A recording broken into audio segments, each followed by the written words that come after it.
A Autobiografia de uma Feiticeira, de Louise Bourne, capítulo 2. O mestre não era feiticeiro, mas um mago, e sua grande obra, entre outras coisas, imagino, era procurar um método de transmutar metal comum em ouro. Existem homens feiticeiros, e ao contrário da opinião popular, eles não são denominados bruxos. O termo feiticeiro ainda é aplicado, embora pessoalmente considere que bruxo seria mais adequado.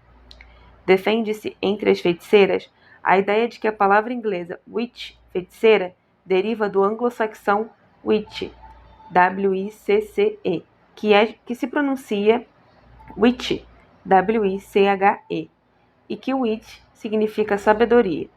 Portanto, witchcraft, feitiçaria, significa the craft of the wise, ou seja, a arte do sábio. Entretanto, há outras escolas de pensamento que determinam que o witch vem da raiz germânica wic, significando virar ou dobrar, que por extensão pode significar transformar ou controlar. E assim, witch significa uma pessoa com o poder de controlar os acontecimentos. Foi durante o tempo em que meus poderes psíquicos estavam no início de seu processo de desenvolvimento que acidentalmente encontrei o feiticeiro que me despertou a capacidade de sentir ou reconhecer outro feiticeiro. Normalmente não existe nenhum sinal exterior que possa indicar que uma pessoa é feiticeira. Há alguns séculos havia as chamadas marcas da feiticeira, mas elas foram assim designadas pelos caçadores de bruxas, cujos motivos eram suspeitos e uma questão de interesse próprio. Portanto, não podem ser consideradas precisas. Ser canhoto podia ser um sinal, como também a habilidade de nadar, pois dizia-se que as bruxas não afundavam. A sétima filha de uma sétima filha certamente seria suspeita de ser uma bruxa, bem como a criança que nascesse com o âmino. Creio que existe alguma justificativa nesses dois exemplos e já pude confirmar tal crença. Entretanto, a maioria das feiticeiras tem a capacidade de se reconhecer, apesar de que o método de reconhecimento varia muito. Uma amiga feiticeira contou-me que me reconheceu por uma luz diáfana em volta da minha cabeça e meus ombros. Com outras, trata-se apenas de uma sensação de saber, inexplicável, mas inconfundível. Uma das provas de que se é feiticeira é ser reconhecida por outra feiticeira. Minha capacidade de reconhecimento ainda não estava desenvolvida quando fui passar um feriado com a família na costa da Cornualha. Ficamos num chalé e todos os dias caminhávamos por morros graciosos até descer para uma pequena e solitária praia.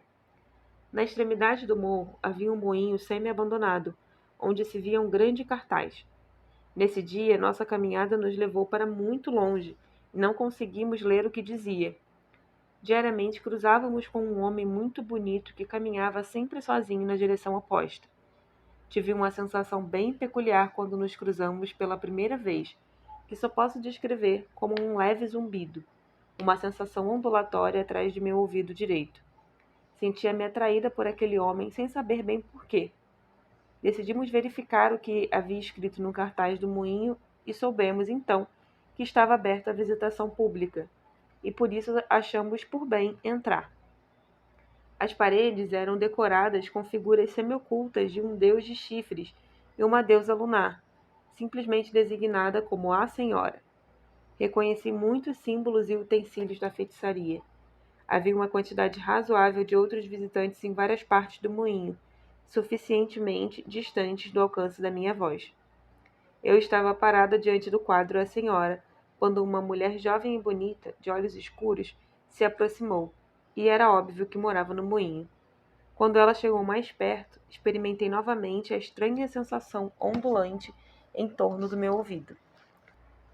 Era óbvio para mim que os objetos estavam associados com a arte.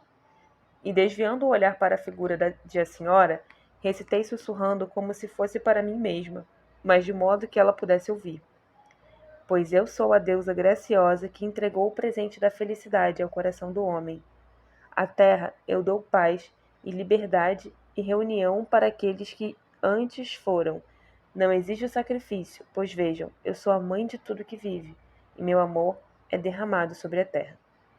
Fecha aspas. Isso foi Uma citação. Voltei-me para a mulher e vi que havia reconhecido o significado de minhas palavras. Sorrindo, levantou a mão e disse: Feliz encontro! O cumprimento das feiticeiras. Conversamos sobre os objetos do moinho e ela me contou que seu marido ficaria contente de me conhecer. Ele ficava fora durante o dia, mas ela deixaria um bilhete no para-brisa do carro convidando-nos para jantar.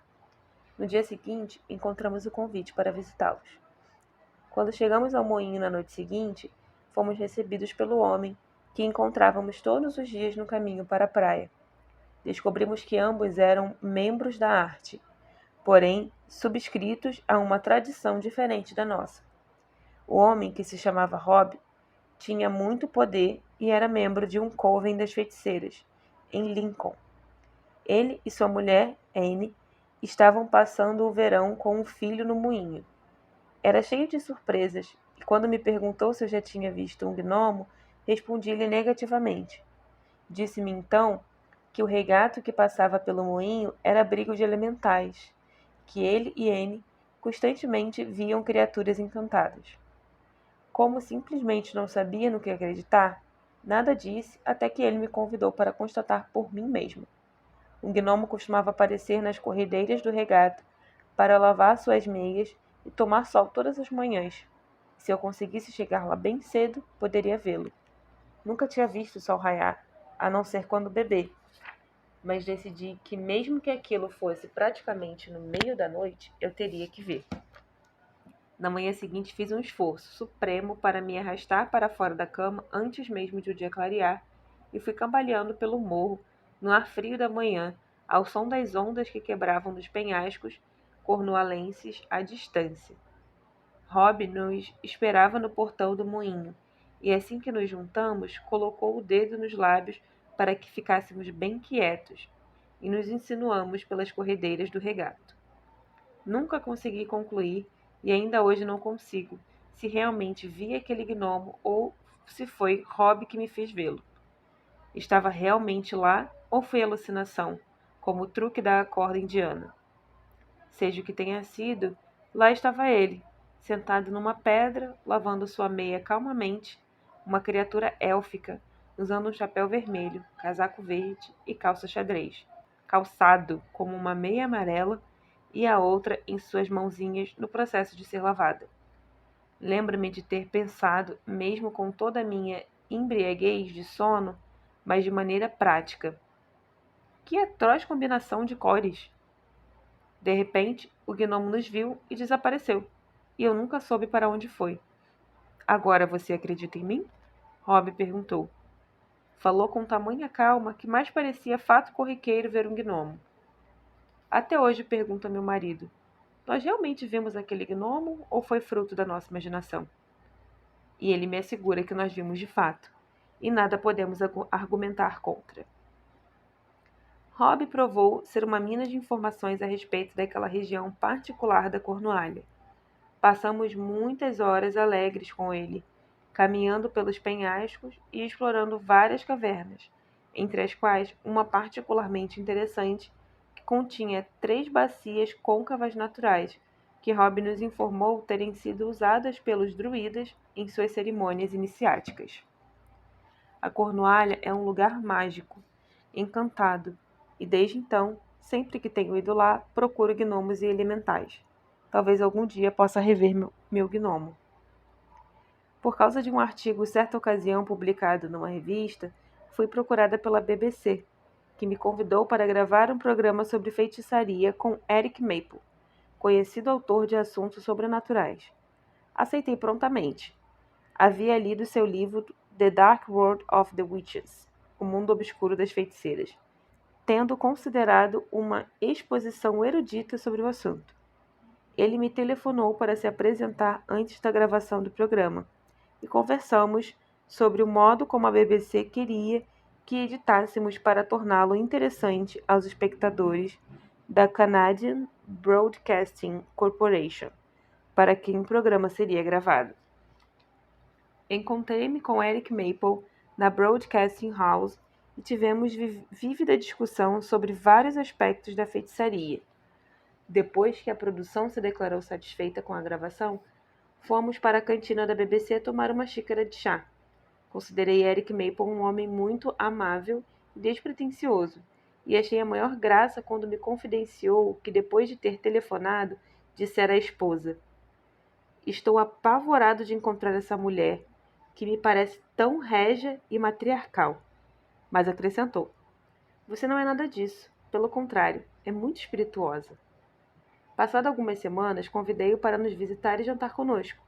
Por volta das 10 da noite, ele se despediu e meu marido se recolheu cedo, deixando-me no andar térreo. Havia decidido ficar meditando antes de me deitar e sentei-me confortavelmente numa poltrona para relaxar.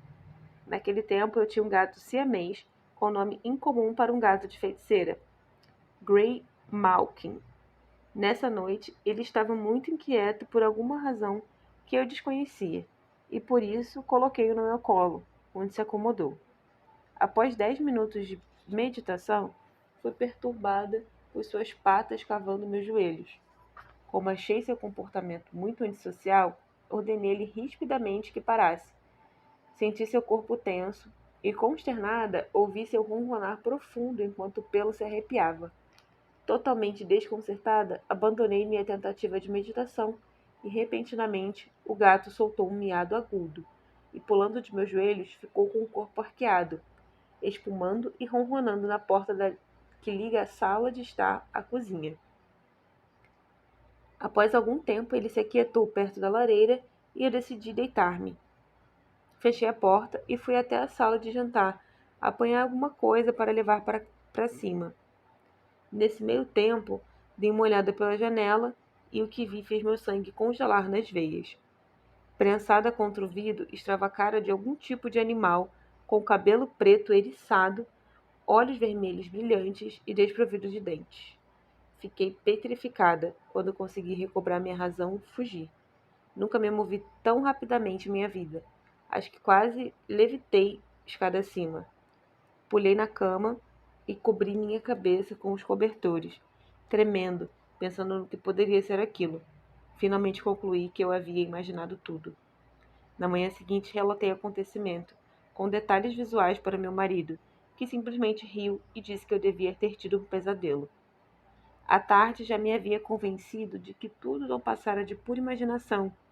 Durante a noite fiquei passando roupa na sala de jantar, e quando olhei para a janela, percebi uma sombra no vidro. Estava muito escuro do lado de fora, e a luz caía sobre a janela de tal maneira que refletia a tal sombra.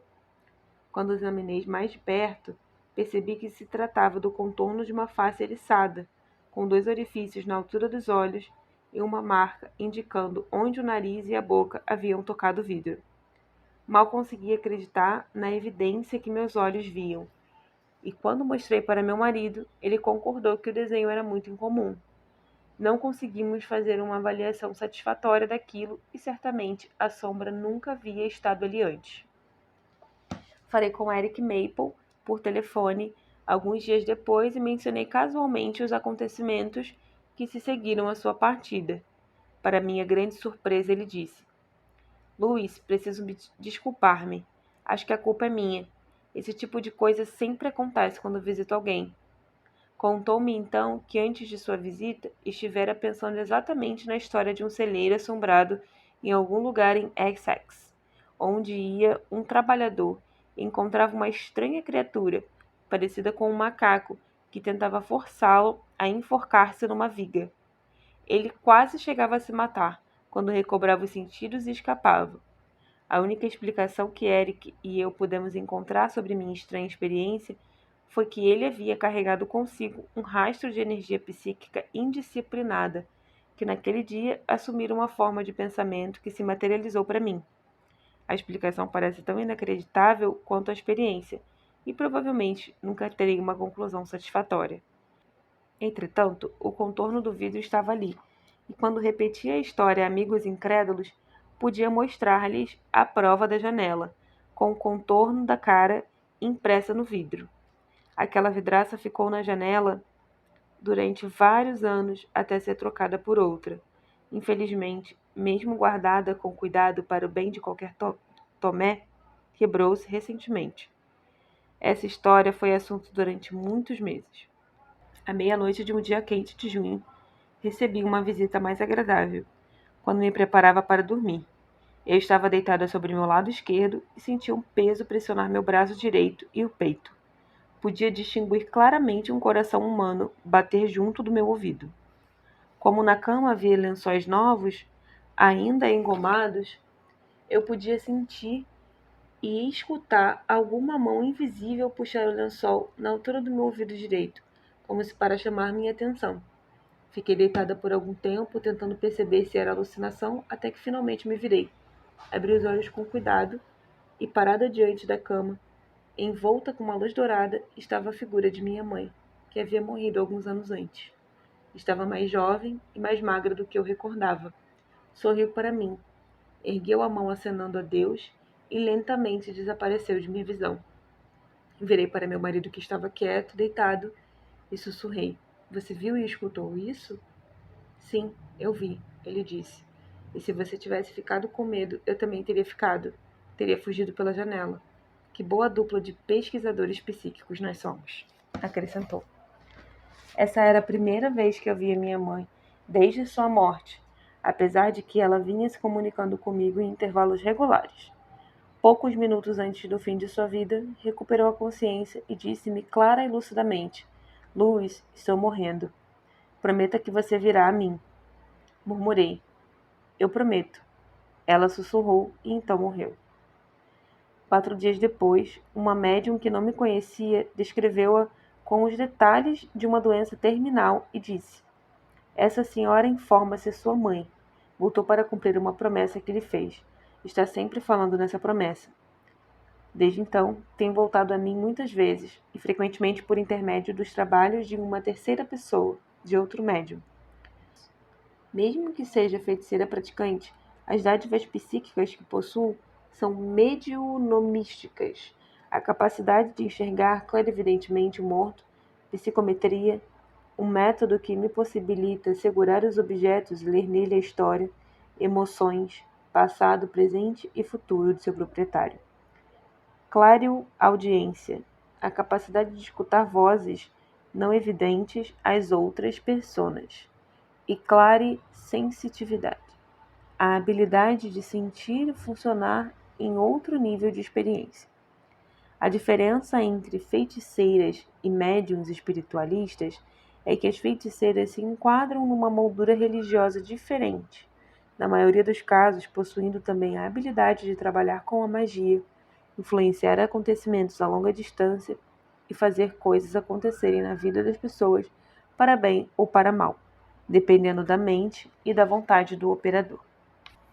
As faculdades psíquicas são como os músculos. Quanto mais usadas, mais fortes se tornam. Apesar de poder utilizar a magia para fazer coisas acontecerem em minha vida, além de jogar tarô, acho muito difícil obter clarividência para mim mesma ou psicometrar um objeto que me pertença, porque estou muito envolvida emocionalmente e não consigo ser suficientemente objetiva com referência às minhas próprias questões. É bem verdade que quanto menos conheço uma pessoa, mais percebo informações para ela no nível psíquico. É bem verdade que quanto menos conheço uma pessoa, mais recebo informações para ela no nível psíquico.